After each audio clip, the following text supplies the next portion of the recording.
होने लग गई है। क्या हो रहा है देश के अंदर, प्रदेश के अंदर भी सड़कें टूटी पड़ी है, कोई सुनने वाला नहीं है। करप्शन रैम्पेड हो गया है, ये मानने के लिए तैयार भी नहीं है लोग। तो हालात बड़े गंभीर है। इसमें ये मैं आज की बैठक बहुत महत्वपूर्ण है, क्योंकि नए अध्यक्ष बने। प्यार मोहब्बत की न्यूज़ नहीं बनती है। अगर कोई तलाक हो रहा है तो न्यूज़ बनती है। नोटबंदी हुई थी ना, तब लोग जो आए थे लाइन लगा लगा कर बेचारे, कितने लोग लाइन में मर गए थे, वो आंकड़े हम भी भूल गए। बहुत महत्वपूर्ण है। सुनो भैया, शांत रहो।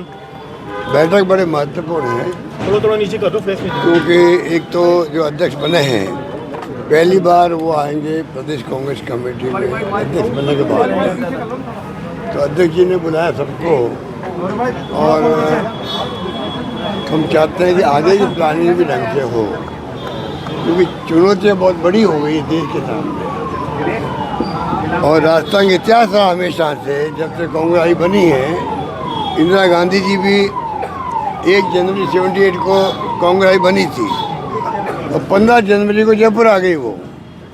तो जयपुर को, राजस्थान को इतना महत्व देती है हाईकमान, हमेशा ऐसी देती है। यहाँ के लोगों ने भी, कार्यकर्ताओं नेताओं ने हमेशा से ही वापस उसी ढंग से रेस्पॉन्स दिया है। हाईकमान को भी मान सम्मान दिया, विश्वास प्रकट किया उनके ऊपर। हर रैली में सबसे अधिक लोग आते हैं दिल्ली के अंदर, वो राजस्थान से आते हैं। इस बार रैली भी हो रही 14 तारीख को।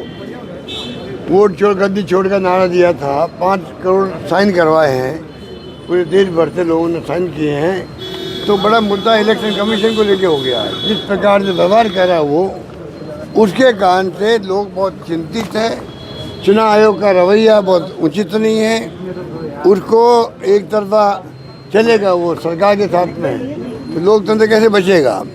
हालात बड़े गंभीर है देश के अंदर, चाहे मीडिया वाले हो चाहे आम पब्लिक हो।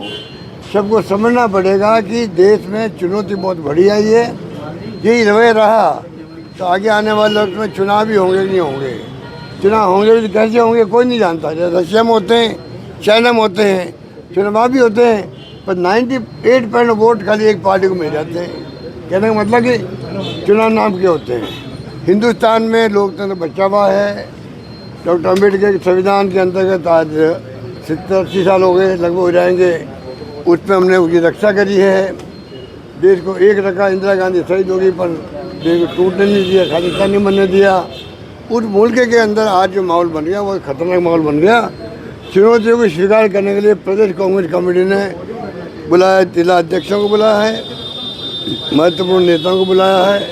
सब बैठ के बातचीत करेंगे, फैसला करेंगे आगे किस प्रकार से हमें पब्लिक में जाना है, उनको कन्विंस करना है, देश के हालात से अवगत करवाना है, और योजना बनानी संघर्ष की। यहाँ सरकार है, ऐसी निकम्मी नाकारा सरकार है। आप देख रहे हो हाहाकार मचा हुआ देश के, राजस्थान के अंदर कानून व्यवस्था चौपट, रोज एक्सीडेंट हो रहे हैं, आत्महत्याएँ हो रही है। SIR को लेके अलग आत्महत्या होने लग गई है। क्या हो रहा है देश के अंदर, प्रदेश के अंदर भी सड़कें टूटी पड़ी है, कोई सुनने वाला नहीं है। करप्शन रैम्पेड हो गया है, ये मानने के लिए तैयार भी नहीं है लोग। तो हालात बड़े गंभीर है। इसमें ये मैं आज की बैठक बहुत महत्वपूर्ण है, क्योंकि नए अध्यक्ष बने। अब इनके ट्रेनिंग कैंप कराएंगे राहुल गांधी जी, जैसे गुजरात में भी, मध्य प्रदेश में हुए हैं, यहाँ भी होंगे। तो पूरी नए सिरे से कांग्रेस कमेटी अपने प्रोग्रामों को आगे बढ़ा रही है, और प्रदेश कांग्रेस कमेटी ने सही समय पर मीटिंग बुला ली है, जिससे कि रैली की तैयारी में समय मिल सके। रैली बड़ी महत्वपूर्ण रैली है। जो मैसेज जाएगा वहाँ पर खड़गे साहब का, राहुल गांधी जी का, इतनी मीटिंग हो रही है। सर, आज कर्नाटक में मुख्यमंत्री जी और उप मुख्यमंत्री जी नाश्ते की टेबल पे मिले, क्या संकेत? नाश्ते मिले, नाश्ते की टेबल पे नाश्ते पे तो शुभ संकेत मानो उसको, शुभ संकेत है ये। कोई झगड़े है ही नहीं। ये झगड़े जो है, अब मैं बार बार क्या कहूँ, मीडिया वाले क्या करें, उनकी न्यूज़ यही बनती है। यहाँ तलाक नहीं हो रहा है, प्यार मोहब्बत है। कांग्रेस एकजुट है राहुल गांधी जी के, खड़गे साहब के नेतृत्व में। और ये तमाम बातें हवाई में चलती रहती है कि क्या फैसला किया सरकार बनते वक्त में, अब 2.5 साल का किया कि नहीं किया, किसी को नहीं मालूम है। मीडिया चला रहा है अंदाज से, तो मीडिया को इस प्रकार चलाना भी नहीं चाहिए। पहले बात तो राहुल गांधी को पूछे, खड़गे साहब को पूछे, या फिर दोनों नेताओं को पूछे, मुख्यमंत्री डिप्टी CM को पूछे, उनके मुंह से कहलवाए कि हाँ ऐसा कोई फैसला हुआ है, तब मीडिया चलाए उस बात को। बिना उसके कहलवाए हुए मीडिया चलाता रहता है। राहुल गांधी के नाम चला देते हैं कि मैं मुझे तो मुख्यमंत्री बनने के लिए भेजा गया है। कोई चला देते हैं कि हमें 2.5 साल के कहा गया। न छत्तीसगढ़ की बात आई कभी, वहाँ भी 2.5 साल की बात चलती रही 2.5 साल तक। नुकसान पार्टी को, हमारी पार्टी नुकसान होता है।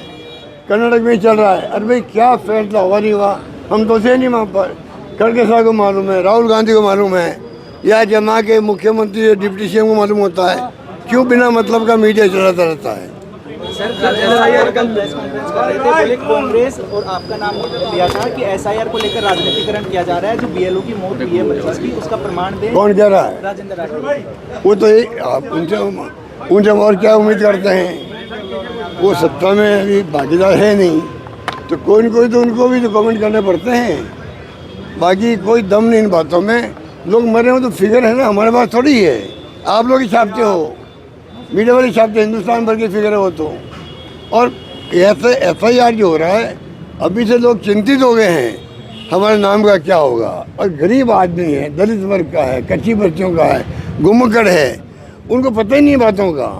कौन तो उनके पास जा रहा है, कौन गारंटी दे रहा है उनकी भाई नाम इनके आ जाएंगे।